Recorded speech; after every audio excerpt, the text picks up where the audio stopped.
인간과 죄에 대한 공부 계속하도록 합니다. 4권 9강째 하고 있습니다. 하나님의 거룩한 의지와 사람의 체념에 대한 내용입니다. 성경 본문은 창세기 3장 1절부터 7절까지 다 같이 읽도록 하겠습니다. 여호와 하나님의 지으신 들짐승 중에 뱀이 가장 간교하더라. 뱀이 여자에게 물어가로되 하나님이 참으로 너희더러 동산 모든 나무의 실과를 먹지 말라 하시더냐.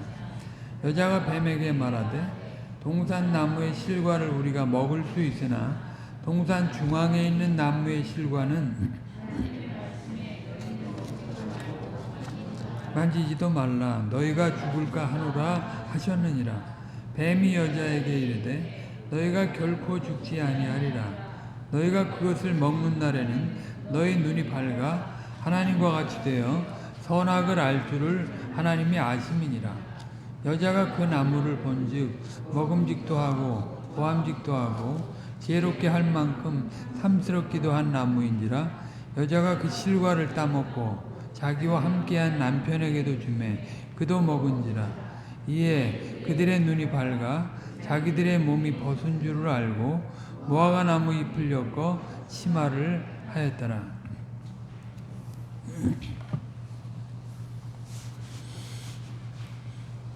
뱀이 하와를 시험하려고 할 때 그가 하나님을 어떻게 여기고 있는지가 이제 중요한 문제였습니다. 그 말을 좀 더 이제 구체적으로 따지면 하나님을 알고 믿는 사람들의 부류를 크게 이제 두 개로 나눌 수 있습니다. 그 두 가지 중에 어느 편에 하와가 속해 있는지 알아보려고 하는 것입니다. 그 두 가지가 뭔지에 대해서는 지난 시간에 말씀드렸습니다. 그것이 이제 우리의 신앙의 정순한 것과 종교적인 것을 가르는 중요한 면이 됩니다. 이 두 가지인데 마귀의 관심사가 무엇인가? 마귀는 이제 하나님 대적자 아니에요? 하나님과 하나님의 일에 대적자인데 그 하나님과 하나님의 일에 이제 쓰임을 받는 그 대상이 그 시험적 중간 상태에 있을 때 어떤 생각을 가지고 있는가? 그것이 이제 마귀에게 주요한 관심사가 된 것입니다. 그래서 그것을 알려고 하는 그런 질문을 던졌는데 아무튼 그런 과정 속에서 이 사람들이 나타내는 두 가지 면면들이 있는데 그 두 가지가 무엇인가 하는 것입니다. 한 가지가 이제 다 몰라도 하나님의 뜻에 순종하고 나가야겠다고 하는 그런 것인데요. 하나님을 알되 하나님을 높이고 공경하면서 자기 마음을 다하여 적극적으로 사랑하고 살아가는 사람, 그런 사람이 이제 한 부류가 될 것이고, 또 한 부류는 하나님의 위대한 권위에 그냥 복종하고 하나님께 한 거에도 소용없음을 알고 체념하면서 살아가는 사람이다. 이게 전반부에 말한 사람은 다 몰라도 순종하려고 하는 사람이고, 후반부의 사람은 다 아는 것처럼 체념하는 사람이에요.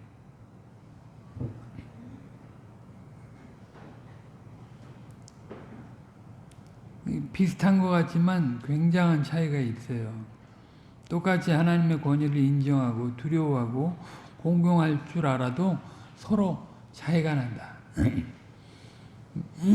비슷한 것 같은데 이제 뭐 호리지차가 천리지차가 되는 것처럼 완전히 차이가 있다는 거죠. 물론 지금 말씀드린 상태보다 더 못한 사람이 있어요. 그건 뭐 이교도들처럼 자기 행복을 위해서 하나님을 부르는 사람들이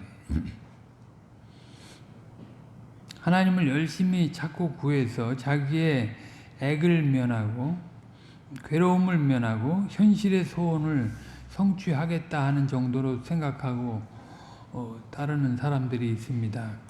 자기 인생의 행복을 종교에서 추구하는 것입니다. 하나님의 피조물로서 자기 위치를 알고 하나님의 말씀에 순종하는 게 아니라 자기를 중심에다 놓고 하나님을 끌어들여서 자기 행복의 도우미로 삼으려고 하는 거죠. 그렇게 기독교를 해석하고 받아들이게 되면 이제 이렇게 체념하고 살아가는 사람보다 더 못하다. 특별히 자기 자신의 행복을 위해서 하나님을 이용하고 기도를 이용하고 종교를 이용해서 자기 행복을 증진시키려고 하는 의사가 강하게 움직이지 않더라도 하나님께 일종의 체념을 하고 살아가는 것. 이제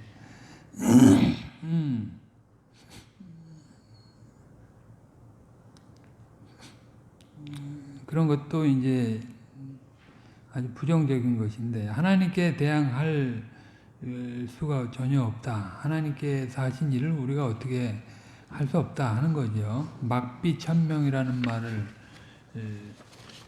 여기 쓰셨는데 이게 신의 명령이라면 무조건 따라야 된다 하는 것입니다. 어떻게 보면 이거는 자연 종교주의자들이 추구하는 그런 생각일 수도 있어요. 이렇게 체념해야 할 것을 여러 가지로 잘 아는 사람은 인생을 달관한 사람이다. 그렇게 여길 수도 있는데 아무튼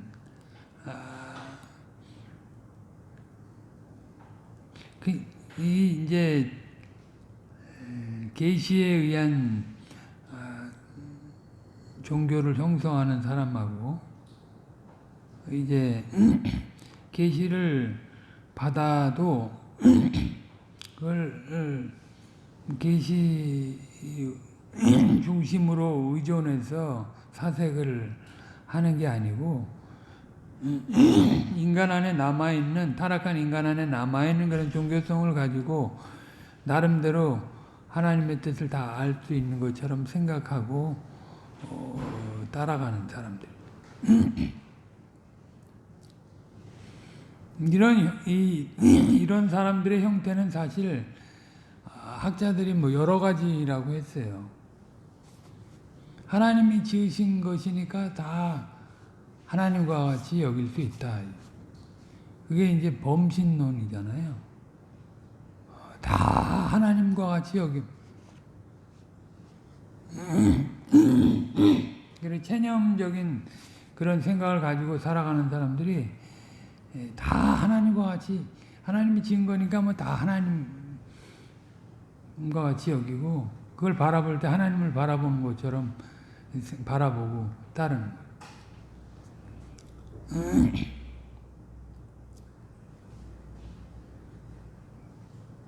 그리고 이제 나타난 것은 다 실상이 아니고 실상은 저 위에 있고 나타난 것은 다 허상이다. 나타난 것은 다 허상이다 하는 생각. 그래서 실상 그 하나님과 그 초연하신 하나님과 그냥 그 하나님의 뜻에 부응하고 이제 살아가는 것이 인생의 목적이다. 주님은 여기 관계하지 않고 하나의 법칙을 내놓으시고 멀리 계신 분으로 생각을 하는 거죠. 그리고 이제 그러면서 이제 이게 일종의 체념하고 그 원칙 안에서 살아간다. 그렇게 살아가는 게 인생이 자연스러운 것이다. 이렇게 생각을 하는 거죠.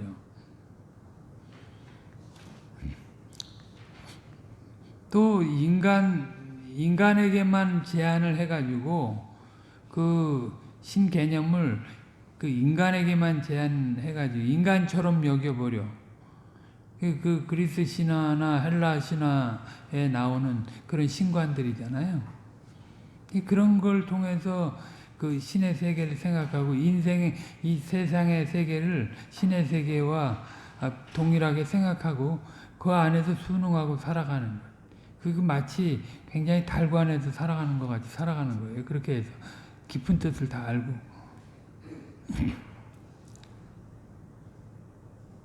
아니면 이제 세상은 이게 저등한 세상에서 고등한 세상으로 발전된다 하는 그런 그 선입견을 가지고 신도 그렇게 생각하는 거예요. 신도 점진적으로 발전해 가지고 완성된다. 사람도 그렇고 신도 그렇다.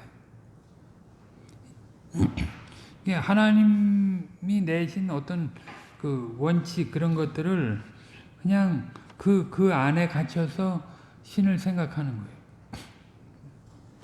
그게 일종의 다 체념과 같은 그런 생각이에요. 하나님이 내신 그 분명한 의도를 중심으로 그 안에서 하나님의 경륜을 알고 그 목표를 향해서 이제 나아가야 그 어떻게든지 나아가야 하겠다 하는 그런 심정을 가지고 살아가야 되는데 그렇지 않다. 그런 사람들이 이제 순박하고 참 다 하나님의 뜻을 다 알지 못해도 아주 믿음이 있는 사람이라고 할 수 있는데 아무튼 그렇게 간단하게 이렇게 두 부류로 나누지만 그 세부적으로 나눠보면 그 안에 많이 갈라질 수 있어요. 그 안에 종류가.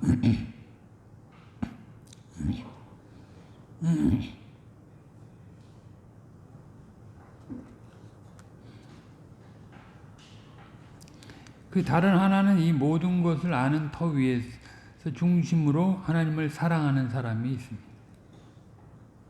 체념하는 사람, 하나님이 허락 내신 법칙 속에서 하나님을 다 아는 것 같이 생각하고 그냥 순응하고 살아가는 사람들. 그런 사람이 있고, 이제 하나님을 아는 터 위에서 이제 하나님 계시하신 터 위에서 그 하나님을 더욱 사랑해 가는 사람들이 신실하신 하나님이 무한한 사랑으로 나를 대하신다. 나도 그런 하나님을 사랑하는 까닭에 하나님의 일에 자초지정은 다 할 수 없지만 하나님 내신 모든 것은 그날에 이르러 가장 선하게 빛을 발할 것이다. 이런 생각 가운데 들어있는 것도 하나의 태도입니다. 그렇다고 해서 모든 것을 아주 간단하게 한마디로 돌리는 것은 아닙니다. 그런 사람은 자기를 바라보고 자기 부족과 결핍을 하나님 앞에 구하면서 하나님과 적극적인 교통을 나누면서 생활하는 것입니다. 이 두 가지 가운데 어느 편에 서 있는가 하는 것이 옛날부터 지금까지 마귀의 가장 큰 관심사다. 그러니까 타락하기 이전에 이제 하와를 미혹할 때도 마귀의 관심사가 그것이고 지금 재창조된 상태에서 우리를 시험하고 사람들을 미혹하는 그런 내용도 이제 그런 관심사를 가지고 하는 것이다.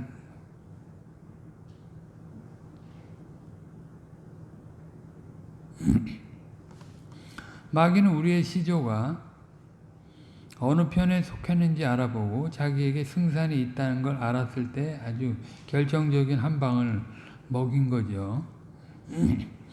창세기 3장 그 촌머리에서 이런 심히 중요한 사실을 우리가 발견할 수 있습니다. 하나님이 참으로 동산 모든 나무의 실과를 먹지 말라 하시더냐? 이 질문의 의도는 어떤 인상을 줄 뿐만 아니라 하와가 어떤 세계에 속해 있는지 알려는 것입니다. 그 속이 도대체 속에 뭐가 들어있는지 끄집어내려고 하는 거죠. 물밑 작업을 다 해놓은 다음에 그런 거로 하와의 대답은 나는 어느 세계에 속해 있다 하는 것을 말한 것입니다. 그렇게 아주 교묘한 의도를 가진 그런 질문이었는데 거기에 이제 미혹이 돼서 거기에 합당한 대답을 한 거죠. 동산 나무의 실과를 우리가 먹을 수 있으나 동산 중앙에 있는 나무의 실과는 하나님께서 먹지도 말고 만지지도 말라 너희가 죽을까 하노라 하셨다 하는 대답에서 자기의 짐작한 것이 맞음을 마귀가 발견했을 것입니다. 그러니까 마귀는 아주 말도 안 되는 질문을 한 것은 아닙니다. 말도 안 되는 질문을 했다면 하와가 거기에 코가 낄 수가 없는 거죠. 유사한 것 가지고 이렇게 애들러서 그렇게 비스무리하게 그가 알고 있는 것을 애들러 가지고 그렇게 질문했을 때 이제 넘어간 것입니다. 어느 정도의 반응이 있는지 보기 위해 질문을 했지만 전혀 알지 못하는 상황에서 대화를 시작한 게 아닙니다. 이만한 정도에서 이제 이야기할 때는 어떤 반응이 있을 것이다 하는 예상을 하고 사귀가 질문을 한 거죠. 우리가 세상에서 보아도 사람들의 대화를 들으면 대체로 그들이 어느 세계에 속해 있는지 짐작할 수 있습니다. 그러니까 저 사람이 아무리 본인이 신령한 척하고 아무리 얘기를 해도 이제 평소에 하는 행동, 말에 다 드러나 있는 거잖아요. 다 나타나 있어요. 그 사람이 흘리고 다니는 말, 흘리고 다니는 행동에서 다 나타나 있는 거예요. 아무리 본인이 하나님의 백성이고 자부심을 갖고 주님의 칭의를 얘기해도 자기가 율법주의자인지 무법주의자인지 다 틀린다고요.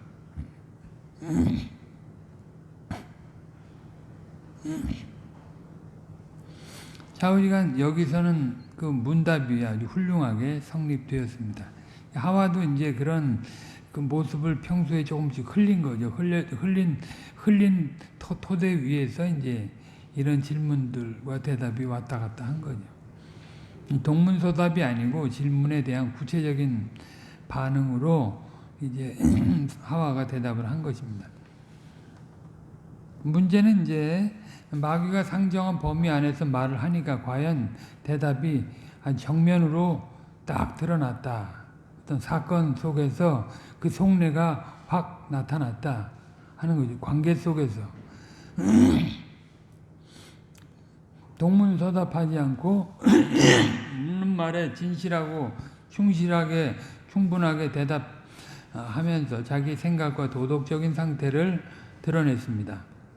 그러면서 자기가 가지고 있는 신인식의 부족을 아주 여과 없이 다 보여주었습니다.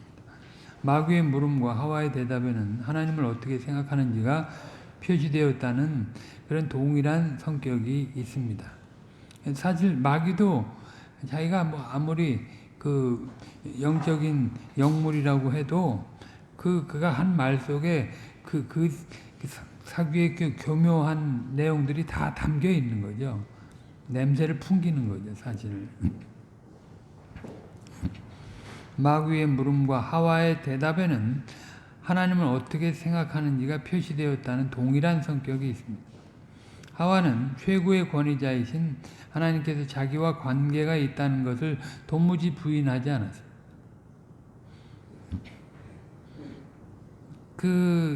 하와가 타락하기 이전에 하나님에 대한 인식이라는 것이 우리가 지금 타락한 입장에서 생각해서 유추할 수가 없어요, 사실은. 얼마나 고상한 위치에 있었는지, 얼마나 잘 하나님에 대해서 알고 있었는지 우리가 다 알 수가 없습니다. 그런 측면에서 이제 많은 기독교인들이 하와가 아는 만큼 하나님을 알지 못한다. 하와가 아는 만큼 하나님을 오늘날의 기독교인보다 하나님을 잘 아는 것이지만 그 안에 잘못된 생각도 이제 담겨 있었던 것입니다. 마귀는 그 점을 노렸습니다. 우리가 피조물이니까 하나님이 제안하시는 것에 대해 뭐 별 수 없다. 무관해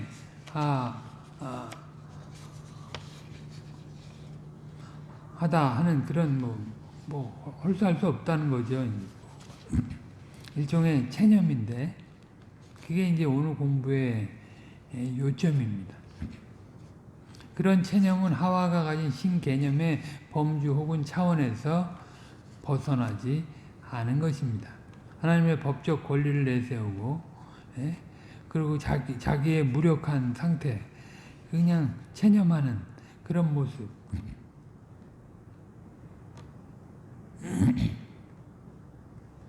그가 이제 어떤 그 신관을 가지고 있는지 이제 드러낸 거죠. 그래서 이제 신이 명령한 이상 우리가 거역할 수 없다. 우리는 해야 한다고 하는 정도로 이해를 하고 있는 것입니다. 신은 권위자이고 우리는 종속자이니까 명령에 순종해야 한다 하는 것에서 멈추고 있습니다. 이게 굉장히 소극적이고 아주 이제 부정적인 내용인데 전에 우리가 계시의 역사적 발전에 대해서 공부하면서 하나님과 사람 간의 최초로 성립된 관계는 의지의 관계라고 했습니다. 단순히 이제 지적이고 정서적인 관계에 멈추지 않고 분명히 목적이 있는 관계 아니에요? 그러니까 그 의지의 관계라는 것은 행동을 요구하는 관계다. 그것은 하나님과 사람의 관계뿐 아니라 모든 피조물과의 관계가 그렇다는 것입니다. 그 말을 달리하면 하나님은 창조주시며 모든 피조물은 종속자라는 것입니다. 그분이 명령하면 피조물은 복종하는 것입니다. 피조물은 하나님을 의지하고 살 수밖에 없습니다. 이러한 기초적인 지적 인식 위에 서 있는 의지의 관계입니다. 하나님의 뜻에 대해 두말할 것 없이 복종하며 나아가는 것이 사람이 하나님을 의지하는 것의 첫째입니다. 이제 루터가 이제 노예 의지를 얘기했는데요. 그 의존적인 것과 자유가 병행돼서 나가는 거라고 그랬잖아요. 의존하고 자유는 함께 할 수 있는 개념이 아닌데 그리스도 안에서 그게 가능해졌다. 노예적 의지라고 그러는데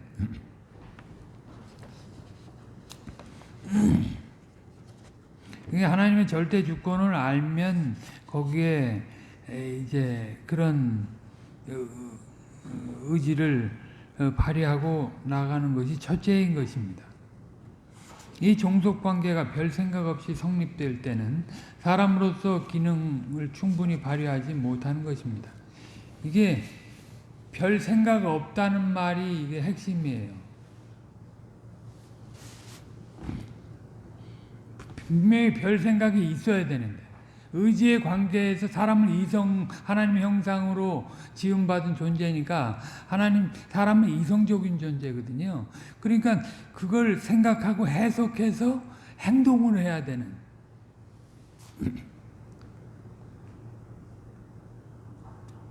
이게 그런 관계가 돼야 되는데 별 생각 없이 종속관계, 체념으로 그냥 있으면 내가 그럼 적극적으로 그 하나님의 뜻을 순응해 나가는 것을 보일 수가 없는 거죠. 그러니까 하나님을 적극적으로 사랑해서 그분의 뜻을 순종하는 삶을 살아가야 하는데 그게 안 되는 게 이제 별 생각이 없는 거죠.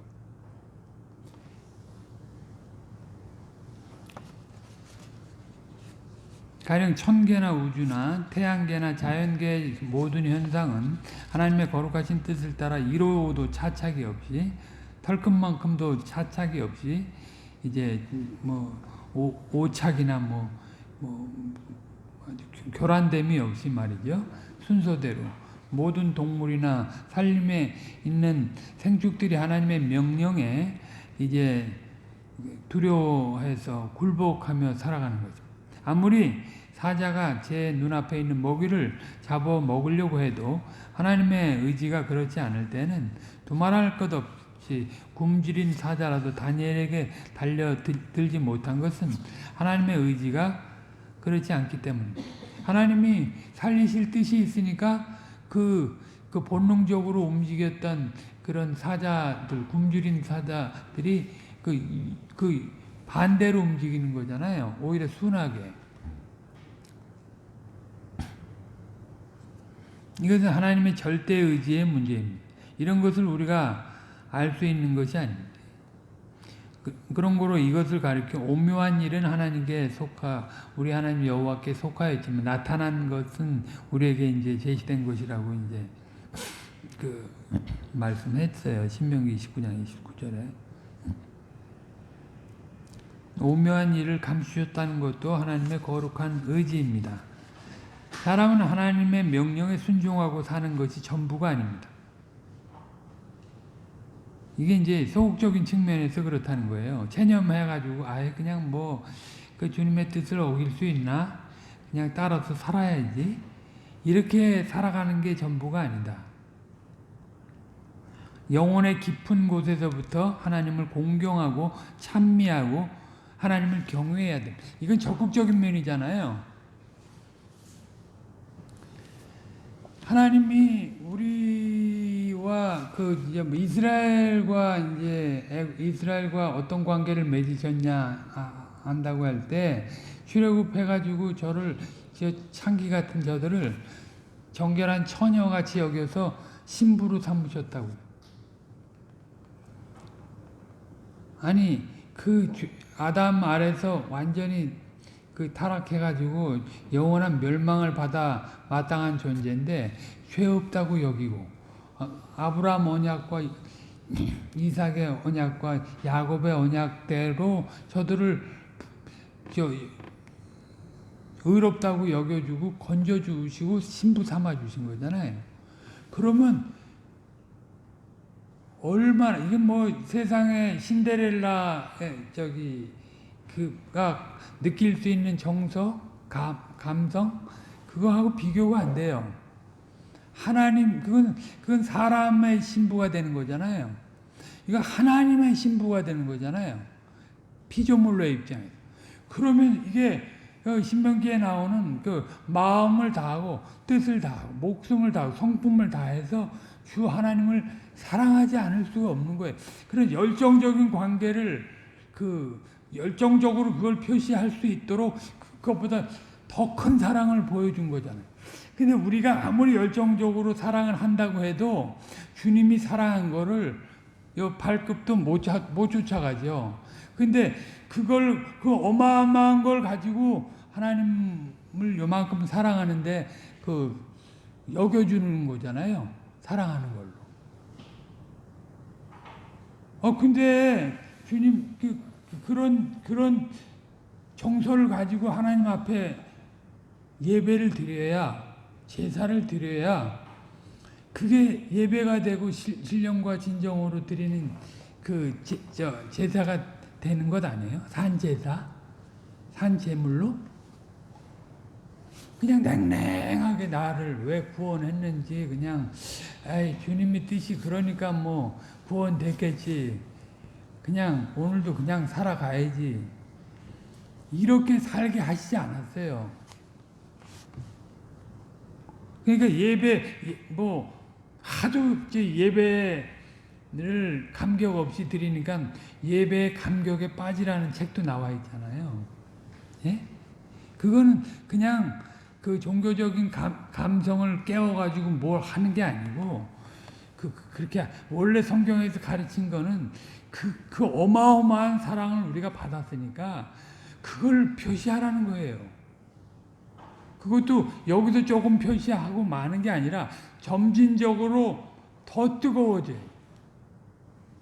그게 주님을 마음을 다하고 그 성품을 다하고 뜻을 다해서 목숨을 다해서 사랑하는 거 아니에요? 그 예배의 정신이 그거예요. 내가 뭔데? 근데 날마다 주님 앞에 산 제사를 드려야 될 그런 죄인인데 나를 하나님의 신부로 삼아 주셨다니 얼마나 놀랄 일. 아니 영원토록 지옥 형벌을 받아 마땅한 존재인데 하나님의 그 죄 없다고 한 것을 더 뛰어넘어서 하나님의 신부로 삼아 그 연인 관계에서 법적 관계를 완전히 해준 거잖아요. 연인 관계는 법적 관계는 아니에요. 근데 신부는 법적 관계예요. 완전히 다 책임져 주시겠다고. 이루 형편 형편 무인지경 속된 말로 형편 무인지경의 상황에 있는 사람인데 다 보장해 주시고 코앞에 것만 보장해 준 게 아니라 영혼까지 다 보장. 그리고 그냥 믿음으로 나를 사랑하라고 하시는 거예요. 내가 너희를 사랑한 것 같이. 그러면 우리가 살아있는 날 동안 더 뜨겁게 사랑하는 거잖아요. 내가 9시에 부름을 받아서 억울하다고 생각할 것이 없죠. 갈수록 더 사랑을 표시할 수 있는 시간이 많으니까. 그게 얼마나 그게 뜨거운 것입니까? 주님이 우리를 구원하신 거는 그걸 위해서 그래요. 냉랭하게 오늘도 그냥 예배 시간이 됐으니까 또 안 갈 수 없지 그냥. 그러고 오라고 우리한테 시간도 주시고 우리를 인도하시고 보호하시고 가르치시고 그렇게 하시는 게 아니에요.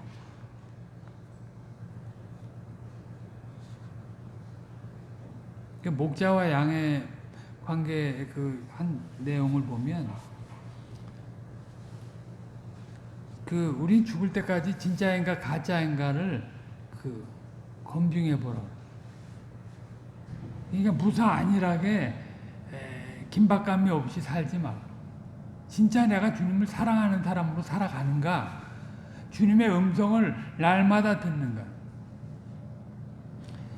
매일 말이지 아침에 눈 떠가지고 성신께서 오늘은 나한테 무슨 말 하시나? 나는 왜 오늘 하루를 주어주시나? 왜 나에게 깨달음을 주시나? 이걸 알아야 하루를 의미 있게 살아가는 거잖아요.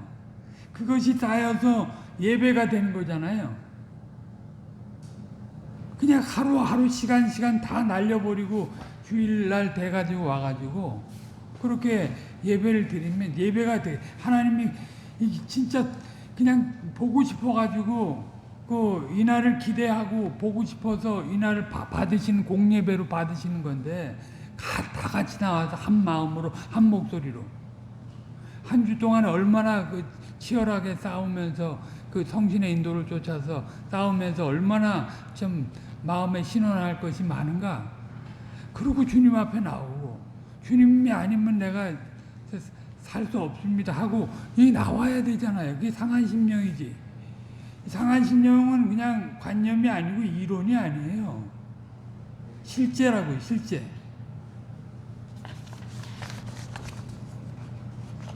이제 종속관계가 별 생각 없이 체념 있죠. 체념.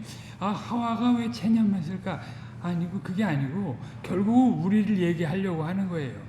우리가 재창조된 백성으로 그냥 하나님을 사랑함이 없이 더 열정적으로 뜨겁게 사랑함이 없이 체념으로 그냥 와 있는 거 아닌가?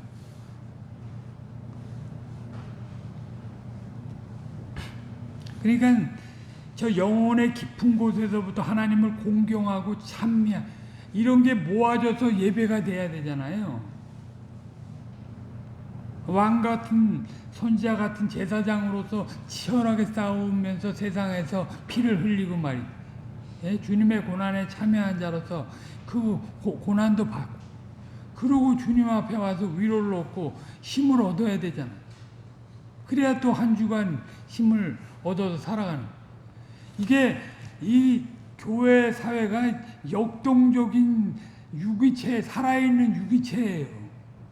주님의 생명으로.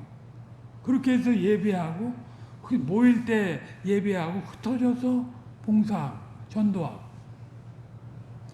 모일 그걸 위해서 서로 교통하고 말이야. 서로 위로하고 얼마나 힘든가.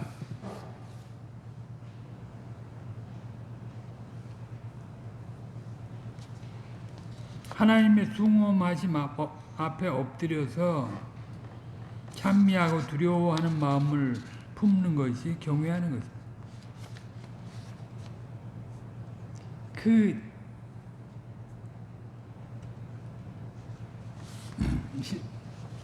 신령과 진정으로 하나님께 예배하는 자는 신령과 진정으로 예배하라고 그랬잖아요. 그리고 거룩한 산 제물로 드리라고 하고.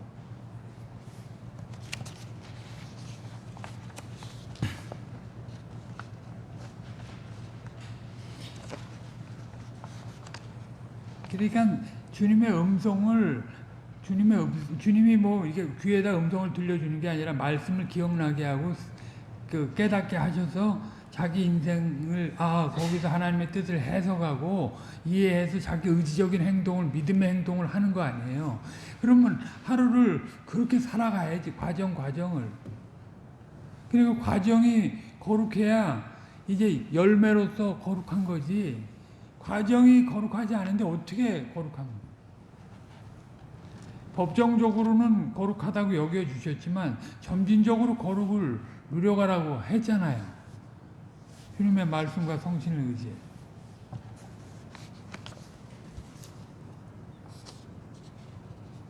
여호와를 경외하는 것이 지혜의 근본이요 거룩한 신자를 아는 것이 명철입니다.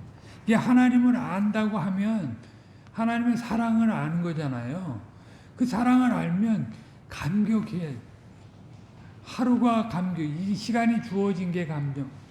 존재도 감격이고 관계도 감격이고 행동도 감격이에요.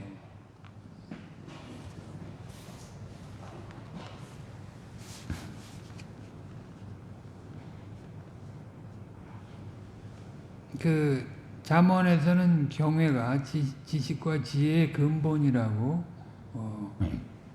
가르쳐줍니다. 그런데 이 경외라는 말은 단순히 체념한다는 의미가 경외한다고 해서 다 죽은 예배를 드리는 그냥 맥 놓고 와서 예배 드리는 게 그게 경배가 아니에요. 아무 생각 없이. 그게 외식적인 예배 아니에요. 정신이 안 담긴 예배가 외식적인 예배예요. 이게 겉으로는 냉랭한 것 같아서 속에서는 감성이 막 아주 그냥 어찌할 줄 모르는 주님의 은혜의 감격이 있어가지고 겉으로는 자제하지만 그렇게 주님을 두려워해가지고 주님 앞에 나와야 되잖아요.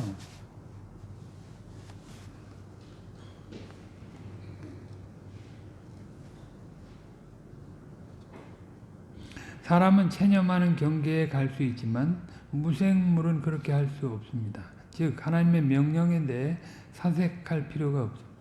그냥 존재하는 것에 순종해 가는 것입니다. 이게 무생물과 같이 우리가 살 수 있어요.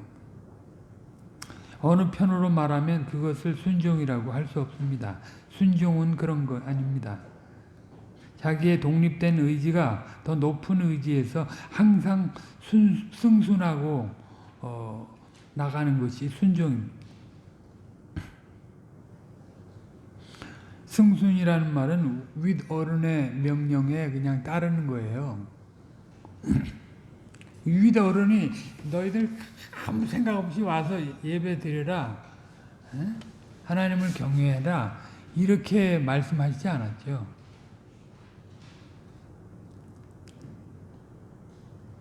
이 치열하게 하나님이 구원하신 목표를 향해서 치열하게 싸우면서 그게 순종이죠. 그러고 그게 승순하는 건데 천사나 사람이 거기에 이제 순종하는 거죠. 하나님의 뜻에 모든 자연계나 삼나 만상이 승순하지만 사람은 나타내 보이신 하나님의 뜻을 순종하고 나가는 거죠. 이것이 이성을 가진 사람의 특권 아닙니까? 하나님의 뜻을 이해하고 과연 그렇다 하고 따라가는 거예요.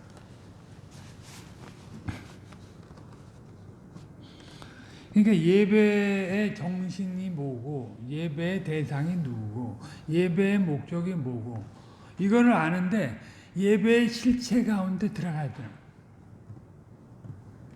그리스도와 연합돼 가지고 말이죠. 그 뜨거운 사랑을 나누는 관계로 들어가질 않아요. 그리고 그 사랑하는 그분이 원하는 거를 살지 않고서는 교제가 안 돼요.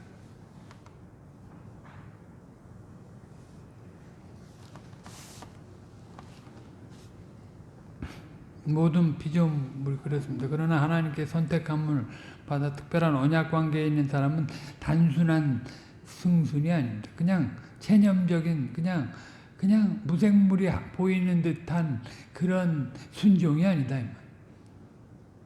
하나님의 계시를 자발적으로 순종. 진짜 그렇다. 하나님의 뜻이 이거다. 내가 이걸 참 다 할 수 없지만 주님이 힘 주시는 대로 이걸 하고 나가야 되겠다. 나는 할 수 없지만.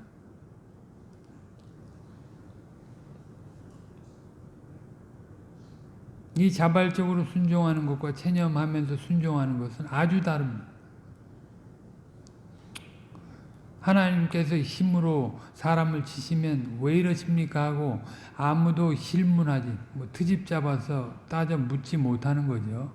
하나님이 굽게 하신 것을 사람이 곱게 할 수 없습니다. 그러나 하나님의 절대 대권과 전능을 정당하게 의식한다고 해서 사람의 무력함으로만 귀결되는 것은 아닙니다. 그러니까 하나님의 절대 대권, 전능을 정당하게 인식하면 내가 하나님의 영원전의 선택을 인식하면 그분의 어떠함을 아는 거잖아요. 그 사랑, 그 완전함. 그러니까 아담 안에서 태어난 존재를 생각해 보면 맨 연약하고 결핍이고 죽을 짓만 하는 원하는 선은 행치 않고 원치 않는 악을 행하는 그런 존재인데 주님이 그걸 타개할 수 있는 모든 그 수단과 방법을 다 주시고 그 목적을 이루는 삶을 살아갈 수 있게 하셨으니까 그냥 믿음으로 이게 앞이 안 보여도 주님이 나아가게 하신 그곳을 향해서 나아가면서 그 역동적인 그 삶을 자원해서 살아가는 거 아니에요. 주님이 주신 자유와 특권을 가지고 그 책임을 다하는 거예요. 무기력하게 나는 홀수할 수 없으니까 주님이 다 하시겠지 뭐. 이게 인식의 기저뿐만이 아니고 신행의 그 밑바닥에 근본적인 밑바닥에는 그 하나님의 사랑이 그리스도 안에서 하나님을 죽이셔서 아들 삼으신 하나님의 아들을 죽이셔서 그 아들 죽인 사람을 아들 삼으신 그 사랑을 느끼면서 그 사랑을 구현하는 거잖아요.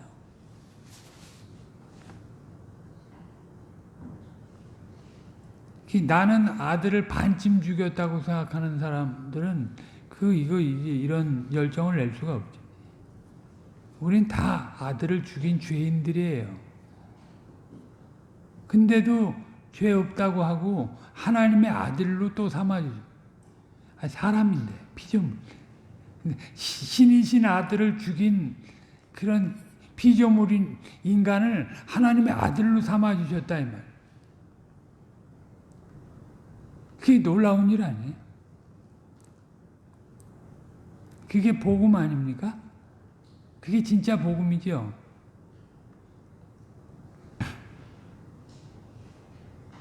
그러니까 사랑은 항상 불타오르는 것만 의미하는 게 아니라 하나님을 향한 자발적 순종을 발동할 수 있는 기저가 됩니다. 그냥 한 번에 후룩, 왜 사람 간의 그 사랑 관계, 연인 관계는 한 번에 후룩 불타버리잖아요. 불타는 것만이 아니라 그 근간이 돼갖고 쭉 움직여 나간다. 그 완성을 향해. 그러니까 하와가 그 체념적인 상황이 자기 그 선악과 금령 속에서 그 긍정적인 면, 능동적인 면, 그 자신에게 주어진 그 은혜, 사랑을 더 느꼈어야 되는데 자기 중심으로 그 금령을 자기 중심으로 그 계명을 이해를 해가지고 아주 부정적이고 소극적이고 체념으로 떨어진 거예요. 하나님을 사랑하죠. 그러니까 그 무죄 상태에서 넘어진 거잖아요. 근데 우리는 죄 있는 상태에서 구원받았어요. 재창조됐어요. 여전히 그래요. 그러면 우리가 얼마나 깨어서 그분을 의지해야 됩니다. 그분과 연락이 끊어지면 나는 살 소망이 없다. 늘 기도해야 돼요. 그분의 말씀과 성신을 의지하지 않으면 나는 뭐 자동적으로 세상에 간다. 사단에 그냥 휘하에 그냥 들어가 버려. 그런 생각을 가져야지 깨어있는 거잖아요. 그리고 거기서 머무는 게 아니라 하나님이 가게 하신 대로 가야지. 사랑을 해. 그 사랑을 기억해. 하나님이신 아드님을 죽여서 그 아드님을 죽인 피조물을 아들로 삼으신 그 사랑을 생각해서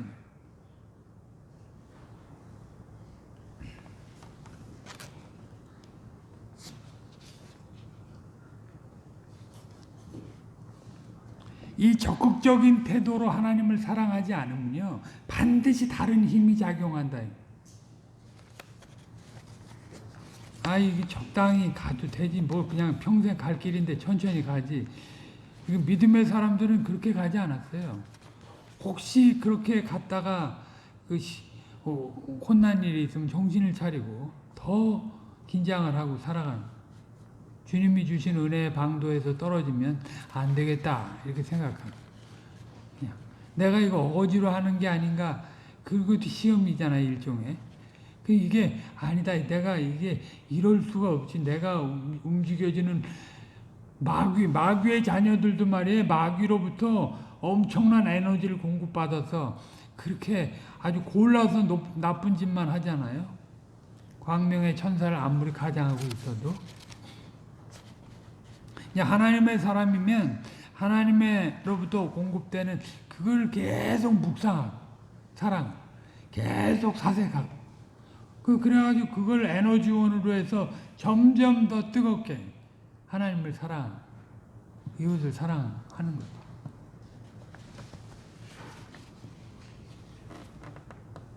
그렇지 않으면 다른 힘이 작용된다. 포기하고, 이게 사람이 뭐 어떻게 하겠어, 이제 포기하고. 하나님 다 하시겠지 뭐. 이 하이퍼 칼빈주의자들이 그런 데 빠지는 거예요. 숙명론적으로. 긴장하지 않고 자유를 방임으로 여기는 거예요. 예? 그 의존적 자유를 아주 방임적 자유로 생각하는 거예요.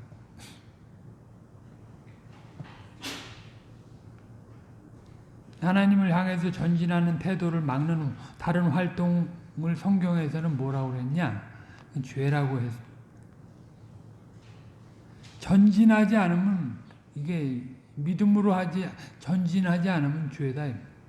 개인이 아니라 교회가 그렇다는 거예요.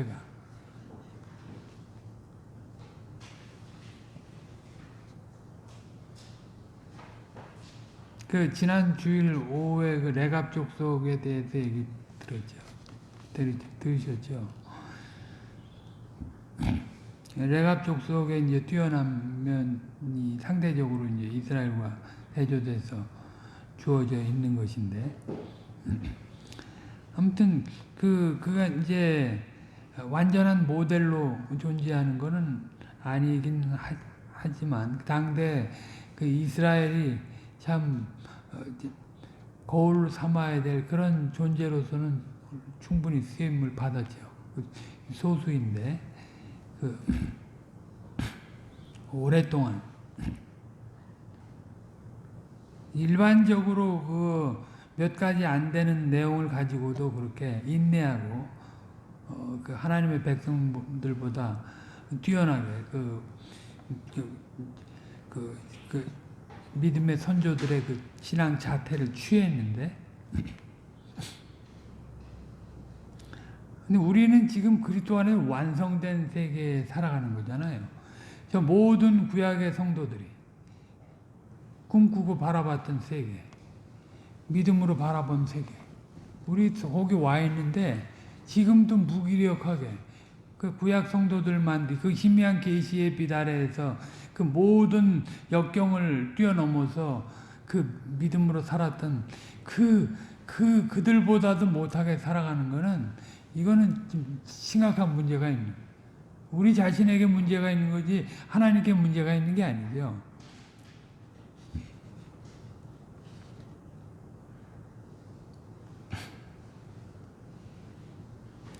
아무튼 하나님께 적극적으로 움직여지는 그런 움직임이 아닌 건 다 죄인데, 하와는 하나님께서 나타내신 뜻에 적극적으로 따라야 되겠다 보다는 하나님의 대권을 우리가 어찌할 수 없다 하는 개념의 심리가 있었던 것이에요.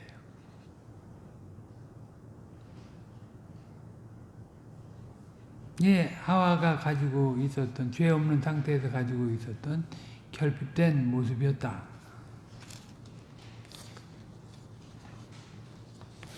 다시 말씀드리지만 우리는 진짜 그리스도 안에서 재창조된 존재들이에요. 그러면 그 사랑은 어마어마한 거. 이게 이전에는 아직 도장 찍혀지지 않은 문서를 받았지만 지금은 완전히 도장을 하나님 부부관계 도장을 다 찍은 문서를 받고 살아가는 자들이거든요, 우리는. 그러면 더 적극적으로 그 사랑을 묵상하고 그분이 그렇게 하신 목적을 생각해서 진짜 뜨겁게 그분의 뜻을 따르는 삶을 살아가야 돼. 하루를 살아도 한 번의 관계를 맺어. 그게 없으면 이 세상에 참 교회가 없는 거예요. 그러면 주님은 이 세상을 두실 필요가 없는 거예요. 우리가 세상의 소망이 되는 거는 그런 삶을 살아가는 거예요. 재창조. 모든 사람들이 우리를 붙잡고 어떻게 할고 해야 될 거 아니에요? 어찌해서 살고 모든 불신자들이 우리를 보고 어떻게 해서 자유를 얻을고 어떻게 해서 이 죄와 사망에서 벗어날고 나 잘 몰라. 그냥 하나님이 다 하셨대. 그 정도로 체념적인 아무 무기력한 그런 삶을 살았서는 안 돼. 우리는 실체 속에 와 있는, 실질 속에 와 있는 이론, 이상주의적 관념 속에 와 있는 게 아니에요. 실제에 들어와 있다니까요. 주님이 날마다 우리를 뜨겁게 사랑하시고, 날마다 새로운 길로 가게 하시고, 날마다 우리를 애초에 목표하셨던 대로 이끄시려고 하신다. 그걸에 관심을 가지고 귀를 쫑긋 기울이고 들을 귀 있는 자가 돼야 되는 거잖아요. 성신께서 교회에 말하는 거를 들어야 돼. 외형을 보고 큰 교회를 못 이루고 이미 운동으로 종교 생활을 하는 것 자체가 배교고 타락이라고 그랬어요. 이 실질적인 그리스도를 머리로 하는 신령한 그런 몸으로서 성신이 거하실 처소로 지어져 가요. 하나님이 허락하신 최소한의 질서 속에 치열하게 부부간에 부모 자식 간에 또 이 사회 속에서 말도 안 되는 학대를 받고 살아도 믿음의 갑옷을 입고 말이지 신령한 전투를 힘있게 살아가요. 이게 우리가 살아가는 목적입니다. 오늘 여기까지 하겠습니다. 나머지는